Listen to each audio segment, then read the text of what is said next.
minha gente, tudo bem? Está começando agora o nosso dicionário de marxismo para crentes. Mas se você não é crente, tudo bem, porque esse dicionário pode ser útil para você. Nas igrejas é comum que nós vejamos e ouçamos pastores falando o seguinte: o marxismo prega a luta de classes. Primeiro que o marxismo não prega nada, quem prega é pastor. Esse marxismo é uma entidade? Ele está presente agora, nesse momento, perto de você? Você vê o marxismo aí na sua sala? Segundo e mais importante é que luta de classes não é uma convocação para luta. É uma, anota, categoria de análise da realidade social. Ou seja, a partir da observação de uma série de relações sociais durante a história dentro de diferentes formas de organização da vida humana em sociedade, foi percebido por Marx e também por Engels que a luta de classes era um elemento muito importante. Com essa expressão, eles nomearam, denominaram, apontaram as relações de conflito que existiam entre grupos que, dentro de um tipo de organização da sociedade, determinavam e decidiam, em última instância, os rumos dos projetos sociais sobre todos os demais participantes, e aqueles grupos que definitivamente não tinham acesso, influência ou possibilidade de determinar a organização social, os projetos ou, em última instância, os rumos e o modo de organizar a divisão social do trabalho. É por isso que a gente vai ler no famoso Manifesto do Partido Comunista,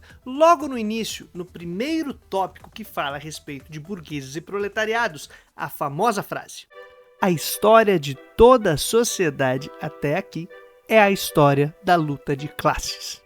Imediatamente fazendo referência a uma linha histórica específica e precisa dentro do desenvolvimento das sociedades na Europa Central, que culminaria, propriamente dito, no desenvolvimento do capitalismo, Marx e Engels passam a apresentar certos grupos que faziam uma dualidade, antagonismos, oposições dentro de diferentes organizações sociais. Os livres e os escravos das cidades da chamada Grécia Antiga, assim como os patrícios e os plebeus do Império Romano, ou os senhores e os servos da chamada Idade Média, ali na organização do feudalismo na Europa, que hoje consideramos como ocidental ou central, assim como os burgueses de corporações, ou chefes de corporações, e seus jornaleiros ou oficiais, que seriam os últimos ali na escala de dinâmica da organização de trabalho nos burgos, né? Os pequenos burgos que surgiam na Europa e que dariam base social e econômica para a classe que se tornaria dominante no capitalismo.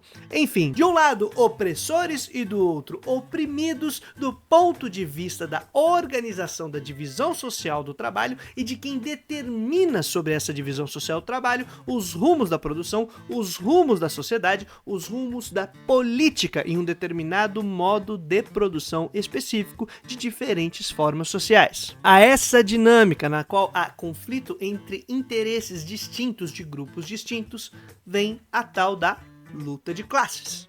Obviamente que entre os polos há uma gradação, uma complexidade muito maior do que simplesmente dois grupos em conflito. Nós temos vários estamentos, várias organizações, uma divisão social do trabalho cada vez mais complexa, que exige uma sociedade também cada vez mais complexa. Contudo, no capitalismo, do ponto de vista da capacidade de garantir os meios necessários para a produção e reprodução da sociedade, assim como os meios necessários para a produção e reprodução da vida dos indivíduos, dos sujeitos humanos, ou seja, seus meios de vida, tudo fica muito concentrado nas mãos daqueles que têm capital.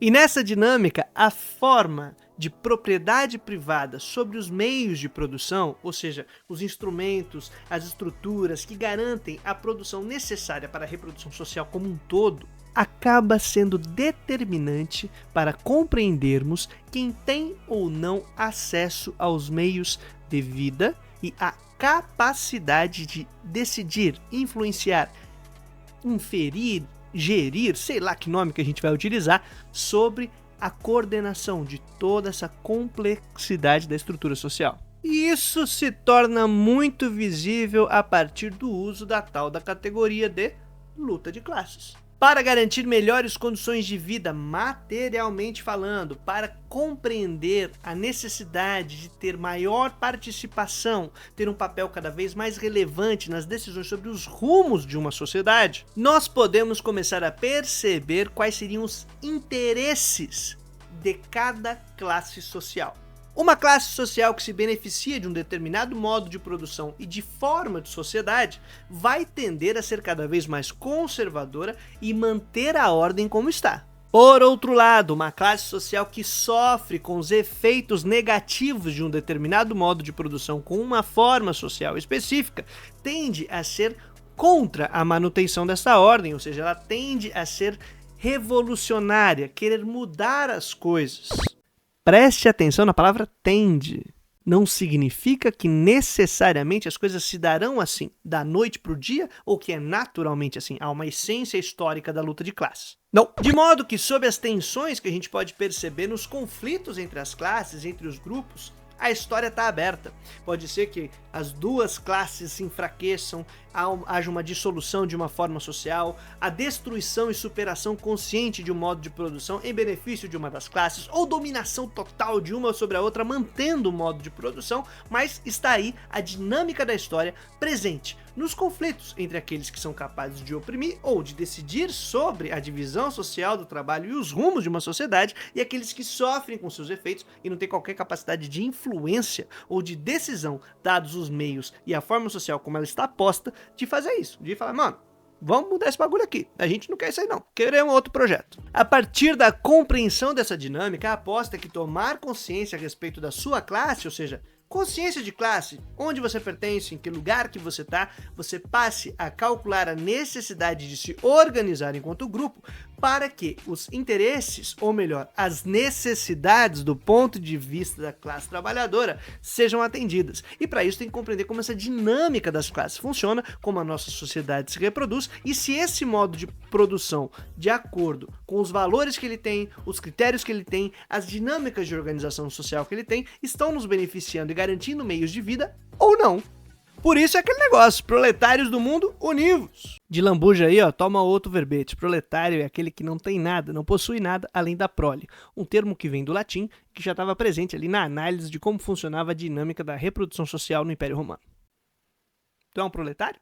De todo modo, diariamente, de cima para baixo, nos é imposta uma vitória dentro da dinâmica de luta de classes às classes que são dominantes, ou seja, que são capazes de decidir sobre as nossas vidas. Quando mudam de investimento de um lado para outro, quando resolvem acabar com uma indústria, acabar com uma fábrica, porque visam o lucro e não necessariamente um projeto de desenvolvimento nacional, não necessariamente o planejamento de como garantir a produção e reprodução da vida das pessoas e do meio ambiente para que a gente possa aí seguir como sociedade, essas coisas todas em busca de seu lucro decidem sobre as nossas vidas e somos jogados de um lado para outro para passar fome ou tentar disputar um emprego. E nós aqui sufoco para pagar boleto. Mas aqui é dicionário marxista para crente, então, base bíblica. O grande lance, minha gente, é que a Bíblia está cheia de referências sobre essa relação entre opressor e oprimido e como ela é constante na história da vida humana. E claro, não é uma essência que está indo além, faz parte da dinâmica da história. E quanto mais complexa uma determinada forma social, ou seja, com uma divisão social do trabalho cada vez mais sofisticada, com especialização cada vez maior, essa questão dos conflitos entre os interesses e as classes sociais fica cada vez mais tensionada. Mas, como bem perceberam Marx e Engels, inclusive talvez influenciados pela tradição semita, servos e senhores, escravos e livres estão ali desde a antiguidade. De modo, por exemplo, que no Salmo 103, versículo 6, a gente pode ler coisas como: o Senhor faz justiça e defende a causa dos oprimidos. Contra quem? Ou no Salmo 149, versículo 4, em que fala que o Senhor se agrada do seu povo e coroa de vitória os oprimidos. Vitória contra quem? Ou ainda, numa reflexão do ponto de vista de elite, no livro de Eclesiastes, a partir do capítulo 4, no versículo 1, a gente pode ler uma coisa mais ou menos assim: de novo, olhei e vi toda a opressão que ocorre debaixo do sol. Vi as lágrimas dos oprimidos, mas não há quem os console. O poder está do lado dos seus opressores, e não há quem os console. Por isso considerei os mortos mais felizes do que os vivos, pois estes ainda têm que viver. No entanto, melhor do que ambos é aquele que ainda nem nasceu, que não viu o mal que se faz debaixo do sol. A gente viu e vamos fazer o que contra ele? Ou ainda no profeta Jeremias, que teve que ir até o palácio dar umas dicas para o rei em nome do Senhor, que era mais ou menos o seguinte: ouve a palavra do Senhor, ó rei de Judá. Tu que te assentas no trono de Davi, tu, teus conselheiros e teu povo, que passa por essas portas. Assim diz o Senhor: administrem a justiça e o direito. Livrem o explorado das mãos do opressor. Não oprimam nem maltratem o estrangeiro, o órfão ou a viúva, nem derramem sangue inocente nesse lugar. Entre oprimidos e opressores, qual será a nossa posição? Dentro da dinâmica de divisão social do trabalho capitalista, onde você tá, meu querido, minha querida, me queride. Classe trabalhadora. Bora tomar consciência. E agora sim, no momento crente de pregação, como diz o profeta Eduardo Tadeu, ex-vocalista do Facção Central, realmente nos enquadramos na luta de classes, relatada nas obras de Karl Marx. Luta significa agressão mútua, não povo dizimado em silêncio por filhos da Jezabel. Espero que vocês tenham curtido o nosso primeiro verbete aqui do Dicionário de Marxismo para Crentes. E se você curtiu o tipo de conteúdo que a gente desenvolveu até aqui, não esqueça de se inscrever aqui no canal, dá uma olhadinha na descrição desse vídeo, porque ali tem os links de financiamento coletivo para apoiar o nosso trampo, a chave do Pix, caso esteja sobrando uma merreca por aí, e os cursos que a gente tem ofertado com preço bastante acessível, conteúdo bastante didático, bastante bacana, e que você também pode acabar fazendo e fortalece, né? A gente segue na nossa correria.